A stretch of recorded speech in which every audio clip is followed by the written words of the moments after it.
Hello, welcome to our YouTube channel. This is our first informational kind of video that we want to do. We've spent the last 3 months living in Scandinavia in the Arctic Circle in winter in a van, and we just wanted to share some of our top tips, 10 top tips to keep you alive in the Scandinavian winter in a van. So here they are. Tip number 1, warmth. Number 1 thing. Stand in the Arctic Circle, you need to keep warm. Keep yourself warm, and your van. And your van warm. We've got a wood burning stove in our van. It's brilliant. It's been the best thing we've fitted to the van. We absolutely love it.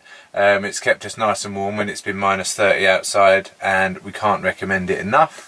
Either that or a diesel heater, I'm guessing, would be just as good. A bit more expensive than what we paid for our stove. It would be nice having something to just switch on and off as and when. It's very instant, isn't it, with diesel heaters? So that would be something quite good. That is something you need as well, I think, is something that you can warm your van up fairly quickly. Because when you have been outside and you're freezing cold, you're coming into a freezing cold van, it's nice to be able to warm yourself up pretty quickly. So good thing with the stove as well is it's very dry heat. So with gas stoves and gas heaters, they tend to be a wet type of heat, which doesn't help with the condensation. So a dry stove, wood burning stove, will help with condensation and things like that, drying the van out, which is very good.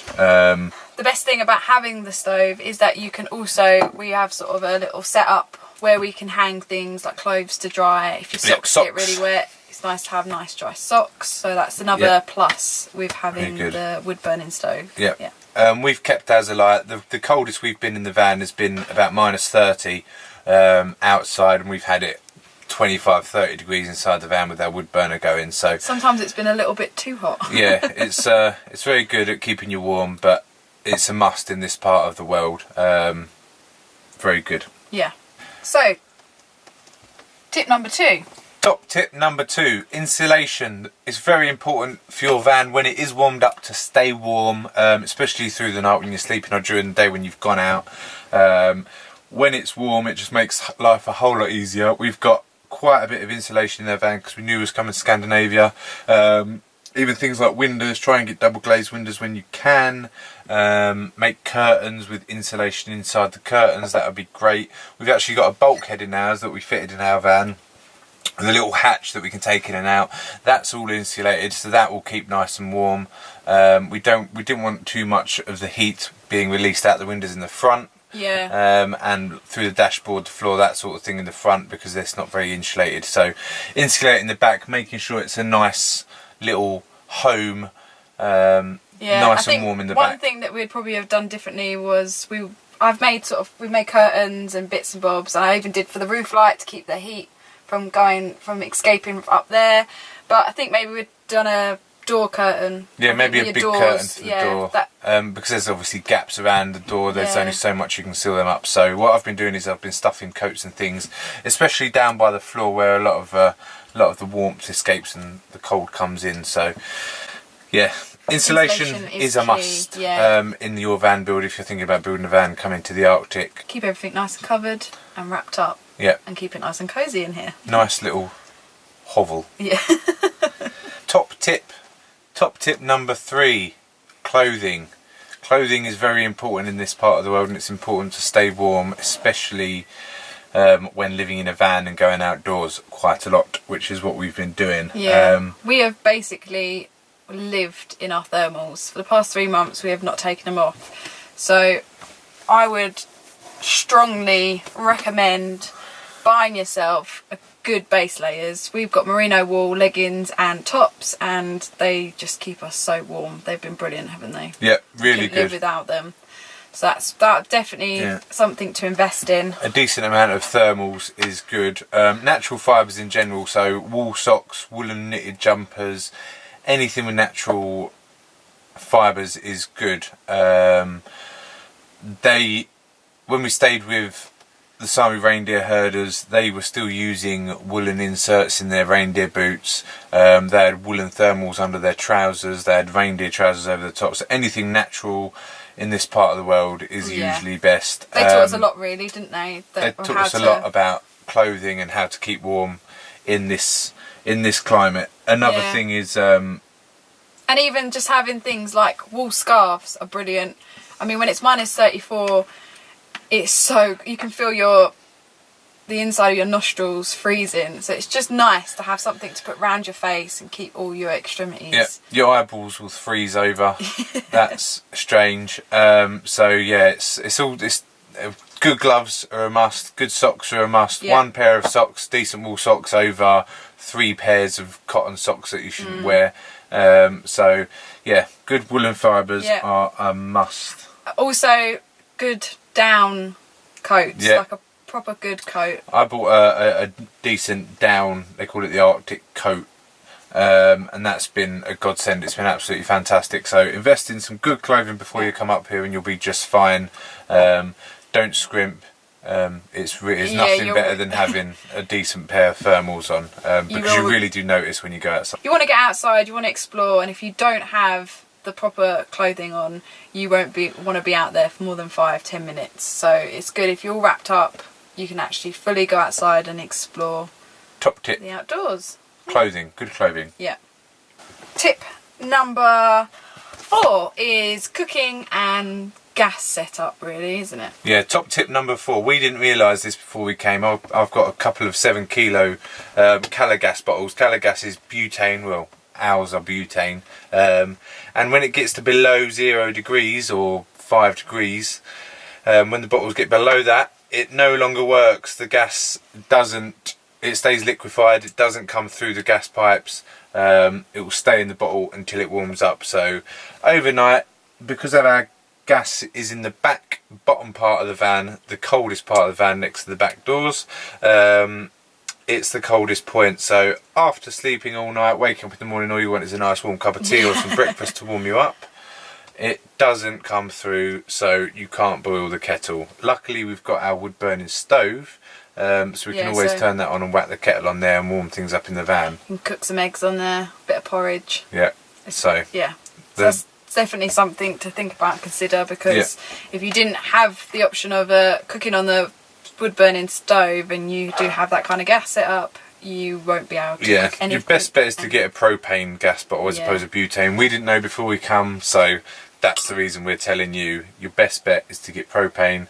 Goes to lower temperatures of butane. You can't get butane in this part of the world simply because it freezes. So top tip, check your gas setup before you come into freezing temperatures. Definitely. Okay, top tip number 5, looking after your vehicle. This is Robin's. This is a bit more in my domain. I'm not mechanically minded really at all. I know the odd bit here and there, but I've learned a lot about maintaining your vehicle in freezing temperatures in this part of the world. Some things you need to think about is your antifreeze. It needs to be suitable down to -50 at least. That way you know that your water in the engine isn't going to freeze and expand and break the engine or whatever. You need your windscreen washer to be full all the time, and it needs to be rated to be as cold as possible so it doesn't freeze. Ours is rated down to -20, but it's frozen more than once, especially when driving along, which is a bit of a nightmare. You have to go and clean the windscreen off by hand. Yeah, you have to keep stopping. So that's not good. Another thing with the engine, all the petrol stations up here, 90% of them the diesel is already pre-treated, so you don't need to worry about your diesel freezing. However, it's always good to check and make sure that your diesel is got the correct additives in it.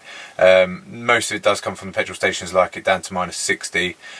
So double check your diesel, make sure that's not going to freeze up, and that's it really. We've got a breather pipe coming from our crankcase, which has given us a few issues, so that's just frozen up. What you can do is just cable tie some cardboard in front of your grill, which is a good idea, especially when it's really cold out. The wind chill factor will just that's the sort of thing we didn't really out. take into consideration, is that things can still freeze on your van whilst you're driving.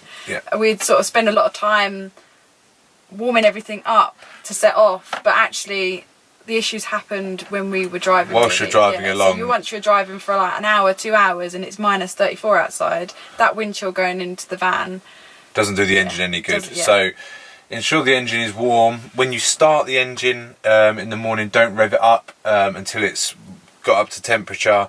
Leave it running for a good half an hour before you get into it. A lot of people up here, they use engine auxiliary heaters, but because we're off grid, we're always on the road, we can't use them. On really, really cold nights, I've been getting up in the middle of the night, turning the engine on, letting it run for half an hour. Sort of intervals, wasn't it? Yeah, every 4 hours or so, just get up, turn the engine on a half hour, go back to bed. It's not the nicest thing to do, but at least you know the engine is not going to break. So that's a top tip from us. Yeah. Tip number 6. Top tip number 6. Yep, is van supplies. Make sure you've got everything you need in your van. Yes, to be safe in this part of the world. So snow tyres are a must. It's the law to have snow tyres in winter in this part of the world. You need to have them. They've been a godsend, really helpful. You wouldn't survive without snow tyres in this part of the world. Definitely not. They need to have the little ice symbol on. We haven't been checked for them, but you just wouldn't be able to survive up here without them. I think also you can get, if you crash your vehicle or get into some sort of accident or something, if you don't actually have the correct tyres on, you will get fined. Yeah, it's against the law. Yeah. So you need to make sure you've got the correct tyres. Our ones don't have studs in, but you can get ones with studs in, which probably would give you slightly better traction. Yeah. But we haven't really needed them. Another thing is snow chains. We haven't got snow chains. They might have helped us out a couple of times, but they're not 100% a necessity. It would be nice to have them, but that's something worth thinking about. Yeah, and for us, that it's extra weight, so we just... It's extra weight, and it's not something that we've really needed. No. What we have got, however, is a bucket of grit out the back in the garage space that we've got underneath the bed. That has helped us out quite a few times getting out of sticky situations. Throw it all over the road, throw it under your tyre when you got a bit stuck, and that has helped us out a great deal. So grit is a good thing to keep in the van. You can buy it from most petrol stations. I think it's just a bag of it up here. Keep it in the back, especially for icy roads. It's one of them things you don't think you need it until you need it. So, and it's just peace of mind. You just know you've got it, and it makes getting out of situations so much easier and quicker. Yeah, so grit is a good thing. A good shovel. Need a decent shovel. We bought a not very good one with us. The first time we used it to dig the van out, it broke. So we've got another better, stronger shovel. It's good whether it's snow drifts in front of your van that you need to dig yourself out of, or dig yourself out of a ditch, which we've had to do. A shovel is a must. And just like scraping the road, it's just the best thing. Yeah. We couldn't live without it, really, could we? No, shovels are good. Tow ropes as well. Whether it's towing yourself out or towing someone else out, it's always handy to have a tow rope. We've used ours numerous times to pull us out of some sticky situations. People are so friendly and lovely up here, and then it's just nice as well that if you get into a situation, you have all of these things that are going to help you get out, all in the back of your van. You may never need it. Our van is a rear wheel drive, so it's not the best in the snow. 4-wheel drive would be ideal, but it's not something that we've got. So the better prepared you can be, the better, and it's all about being prepared in this part of the world, and a lot of people. It just makes your day a lot easier and life a lot easier if you have all these things, because sometimes you can be in the middle of nowhere and you can get stuck. It's just nice that you can go into the back of the van and get everything that you need to get out. So our top tip number 7. Tip number 7 is water. Now, this is quite an important one because you can't live without it. We're on quite a tight budget, so we're trying to avoid going to campsites and paying for things, so we do a lot of our washing in the van. But one thing that we struggled with in the beginning was usually you have water taps all over the place for drinking water and different things, but in winter and up in Scandinavia they turn the taps off because they don't want to ruin the pipe. So a lot of places where water was available, you just can't get it. So I think there was one week in Sweden that we really struggled to find any water, so we started buying bottled water, which is something you don't want to do that at all. And then we just one day thought, why not ask in a petrol station? So we asked someone, and they have been brilliant. lifesavers. So, and all the way round, actually, we haven't found anywhere that would not let us fill up up the water. People are so friendly up here. They're always happy to help and fill your water bottle up. So water is a good thing. Yeah, a lot of them have sort of cafes, so let you come in. We fill our massive 25-litre water bottle. They have no problem with it. And actually, you have a nice little conversation. They're interested in what you're doing and want to find out why the hell you're living in a van. Yeah, in winter. So. In winter. So, yeah, water is... good. Yeah, so petrol stations is your main place that you're going to find it. It's just something that you need to keep in your mind where you're going to get your water from, because a lot of the taps, outdoor taps up here, are frozen in the winter, so they're no good. You can't turn them on. So just a little bit more preparation. If you're going to go off grid into a national park for 3 days, take plenty of water. Yeah, you're not going to find a tap that works. So if you do run out of water, you can always boil up some snow. Snow is good. Just avoid the yellow stuff, but nice clean snow, whack it on the stove. Make sure it's away from the road, somewhere it's going to be clean, untouched. You don't get very much from it, but it does help. A saucepan will give you about this much water. But it's enough sometimes to do a bit of washing up or something like that, so it can save you a little bit. Yeah. Another thing as well that we did struggle with is our water freezing in the van. So we just made sure that if it was going to be really cold night, we'd take it up from the floor of the van, because the floor of the van is the coldest point below where the wood burner is. So we would just lift it up to a point that's above the wood burner, and then that way we know the water pipes aren't going to freeze up. Yep. So that's the best bet. Yeah. Tip number 8. Top tip number 8 is camp spots. We have an app called Park for Night, and it's brilliant actually. So you can just go on there, search around you, and there's like a map, and it comes up with all the camp spots, if they're paid, free, and that's how basically we've been finding where we can stay overnight, sometimes for 3 days. It's a really good tool that you can use, but the only downside with it in this part of the world in winter is a lot of the spots that are put on there in summer times when they're easy to get to. In winter, when there's a foot of snow outside, you can't drive your van next to a beautiful lake because you can't drive down the gravel track to get to it, so they're impossible to get to. And some of them as well, that they, in sort of places in Sweden and Norway, they just don't plough these kind of places. They don't keep them maintained because they don't think that anyone's going to be using them. So you can put it all into your sat nav, get there, pull up, and you'll find that there's like 2 feet of snow. Yeah, it can be quite annoying when you get to a place that you've been driving to for about an hour, and there's so much snow that you can't get onto it. But it just means that you have to explore a bit more. You have to see a bit more of what's around you. A top tip would be to check for churches. Churches have saved our bacon a couple of times really. With churches, the car parks are usually quite big, they're usually empty, and they're usually ploughed because they have congregations on Sundays or whatever. So church car parks are a lifesaver.